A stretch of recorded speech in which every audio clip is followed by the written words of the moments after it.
मैं लव चौधरी फिर एक बार लेकर आया हूँ कहानी नई भोर।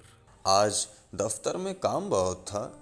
रेवा जल्द से जल्द काम निपटा रही थी क्योंकि उसे बंटी को लेकर दशहरे का मेला दिखाने भी जाना था। तभी चपरासी ने आकर कहा, मैडम बहुत देर से एक साहब आपसे मिलने का इंतज़ार कर रहे हैं, उन्हें अंदर भेज दूं क्या? भेज दो, कहकर रेवा फिर फाइलों में व्यस्त हो गई। क्या मैं अंदर आ सकता हूँ? आवाज़ सुनकर रेवा चौंक पड़ी। वह सोचने लगी, ओह, यह तो निखिल की आवाज़ लगती है। इतने सालों बाद यहाँ क्यों और कैसे आया है? हाँ, आइए। अपने दिल की तेज होती धड़कनों को काबू करते हुए रेवा ने कहा। पर्दा खुला और आशा के अनुरूप ही निखिल दरवाजे से भीतर आया। जैसे ही उसकी नज़र रेवा पर पड़ी, वह चौंक पड़ा और हकलाते हुए बोला, रेवा तुम? मेरा मतलब है मैडम रेवा चौधरी, नगर आयुक्त। हाँ, मैं ही हूँ। कहिए, किस काम से आना हुआ? रेवा ने अपने भीतर उमड़ रहे तूफान को संयत और शांत करते हुए स्वर में पूछा। मैं अपनी ज़मीन पर एक अस्पताल बनवाना चाहता हूँ। उसकी फ़ाइल आपके यहाँ जमा है। यदि अनुमति मिल जाती तो मैं आपकी बड़ी कृपा होती मैडम। निखिल ने मैडम शब्द पर ख़ास जोर दिया। अभी मैं जल्दी में हूँ, पहले सारे कागजात देख लूँ। जैसा होगा आपको मेरा स्टाफ सूचित कर देगा, कहकर रेवा अपनी कुर्सी से उठ खड़ी हुई। निखिल उठकर बाहर चला गया। रेवा ड्राइवर को घर चलने को कह गाड़ी में बैठ गई। बैठते ही स्मृतियों ने उसे घेरा और वह यादों की गलियों में भटकने लगी। कॉलेज में कदम रखते ही उसका सामना निखिल से हुआ था। सुंदर सजीला निखिल शहर के एक नामी वकील का बेटा था। कॉलेज की हर लड़की निखिल की दीवानी थी और कक्षा में लड़कियों की बातचीत का टॉपिक भी निखिल ही हुआ करता था। रेवा के माता पिता शिक्षण से जुड़े थे और वह मध्यम वर्गीय परिवार से थी। गोरा रंग, लंबे बाल और तीखे नैन नक्श रेवा को खूबसूरत बनाते थे। वह पढ़ने में भी काफ़ी अच्छी थी, इसलिए लड़कियों के बीच निखिल के प्रति दीवानगी देख वह हंसकर रह जाया करती थी। उसे निखिल जैसे लफंगे लड़के बिल्कुल भी पसंद न थे।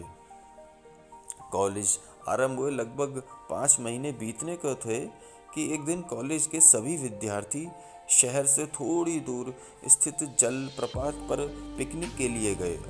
वहाँ दोस्तों की फरमाइश पर निखिल ने कई गीत सुनाए। रेवा ने महसूस किया कि निखिल गीत गाते समय बार बार उसी की ओर देख रहा है। न जाने क्यों रेवा को भी निखिल का उसे देखना अच्छा लगा।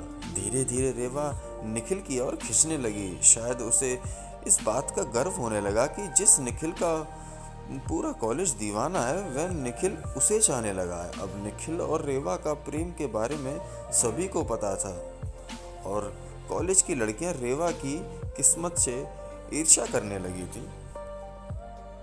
फाइनल ईयर ख़त्म होने को था। परीक्षा से पहले एक दिन निखिल रेवा को जिद करके अपने घर ले गया।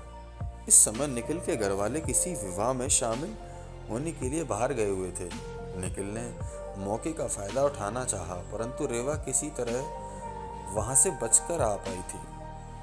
उसे वापस घर पहुंचकर निखिल से और स्वयं अपने आप से नफरत होने लगी। रेवा सोचने लगी, आज तो अनर्थ ही हो जाता, गलती मेरी ही है।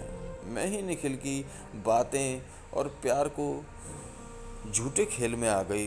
मैंने क्या सोचा था और वह कैसा निकला।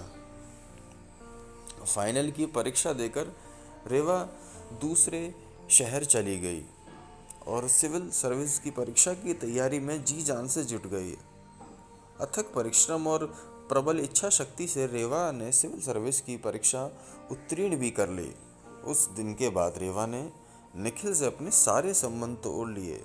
हालांकि निखिल ने रेवा की सहेलियों के माध्यम से एक दो बार संपर्क करने का प्रयास भी किया था, परंतु रेवा का तो जैसे प्यार से विश्वास ही उठ गया था। आज इतने सालों बाद भी रेवा ने विवाह नहीं किया। एकाएक गाड़ी रुकने के साथ ही रेवा की तंद्र टूटी। माँ ने दरवाज़ा खोला तो वे रेवा का चेहरा पढ़कर बोली, क्या बात है, तू इतना परेशान क्यों दिख रही है? कुछ नहीं माँ, ऑफिस में ज़्यादा काम था। बंटी कहाँ है? उसको आज मेला घुमाने का प्रॉमिस किया था मैंने, रेवा माँ से पूछ बैठी।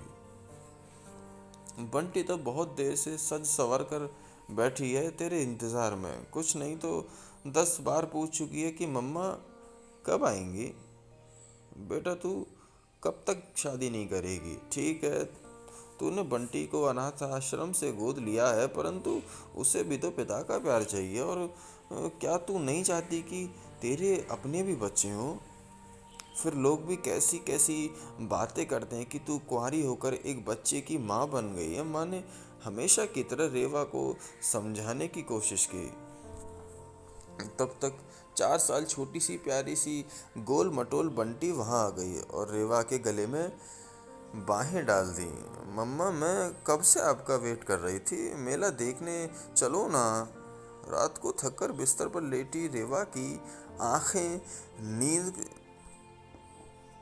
कोसों दूर थीं। रह रहकर निखिल का चेहरा उसकी आंखों के सामने घूम रहा था। निखिल उसका पहला और आखिरी प्यार था। रेवा सोचने लगी, पता नहीं निखिल ने विवाह किया होगा या नहीं। क्या पता वह अब भी मुझे ना भूल पाया हो। परंतु अगले ही क्षण उसका दिमाग उसकी भावनाओं पर हावी हो गया। यह कैसी मूर्खतापूर्ण बातें सोच रही हूँ मैं। निखिल का विवाह हुआ हो या नहीं, उससे मुझे क्या फर्क पड़ता है। निखिल ने अपने दौलत के नशे में चूर होकर मेरे प्यार का अपमान किया था। अब मुझे एक बेजान गुड़िया समझ मेरी भावनाओं से खेलता रहा। यह तो अच्छा हुआ कि सही समय पर मेरी आंखें खुल गईं और मैं उसके चंगुल से बच निकली। क्या विवाह करना ही किसी नारी के जीवन का मकसद होना चाहिए? क्या पुरुष के बिना नारी संपूर्ण नहीं है? आज मैं सशक्त हूँ तो मुझे दूसरी बच्चियों और महिलाओं के को संबल प्रदान करना चाहिए। आखिर मैंने सिविल सेवा में इसलिए चुनी थी कि मैं समाज के उत्थान में अपना योगदान दे सकूं। मुझे बंटी को पढ़ा लिखा कर अच्छा नागरिक बनाना है और बंटी जैसी अन्य दूसरी बच्चियों का भी जीवन संवारना है। अब रेवा के दिमाग की उछल पुथल शांत हो चुकी थी और वह सोच रही थी कि कल ही वह निखिल की फाइल पर उचित कार्रवाई कर अपने स्टाफ से निखिल को खबर भिजवा देगी, जिससे निखिल को फाइल के बहाने उसके ऑफिस में बार बार आने का अवसर न मिले। रेवा के जीवन से भी रात के काले अंधेरे विदा ले रहे थे और एक नई भोर का आगमन हो रहा था। मैं आशा करता हूँ मेरी ये छोटी सी कहानी आप सभी को पसंद आई होगी। मेरे चैनल से जुड़े रहने के लिए मेरे चैनल को सब्सक्राइब करें, मेरी वीडियो को लाइक करें और शेयर करें। Thank you.